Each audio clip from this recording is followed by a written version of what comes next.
მე მინდა მოსახლეობას დაუსვა შეკითხვები ამ კვლევებთან დაკავშირებით. კარგი. ხვალ რომ არჩევნები იყოს, ვის მისცემდით ხმას?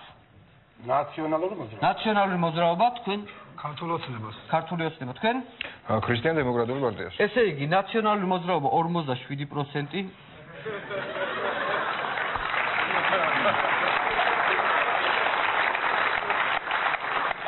როგორც ხედავთ, უფრო ბევრია ეს ადამიანი და ამიტომ ახლა 47%.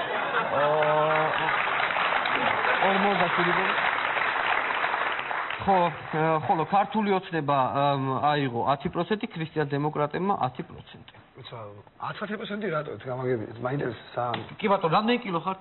80 კილო. 80 კილო. თქვენ რამდენი კილო? 75. ბოდიში შემეშალა ქართული ოცნება 12%, ქრისტიან-დემოკრატები 10%. შემდეგი შეკითხვა, რომელ პარტიას არენდობით? უკაცრავად ყველაზე მსუბუქი თქვენ ხართ, ხო? რომელ პარტიას არენდობით? ნაციონალურ მოძრაობას. Ну, როგორც ხედავთ, ძვირფასო ტელემაყვა ყველაზე დაბალი პროცენტი აიღო ნაციონალურ მოძრაობამ, რომელ პარტიას არენდობით იმ შესაბამისად. რომელი პარტია გინდათ რომ იყოს სათავეში? ნაციონალური მოძრაობა. თქვენ? ქართული ოცნება. თქვენ? ქრისტიან-დემოკრატები. კარგით, ესე იგი, ქართული ოცნება 1%, ქრისტიან-დემოკრატები 1%, ხოლო ნაციონალები 2%. ნაციონალებს 2% რადგან? 2 ვართ და.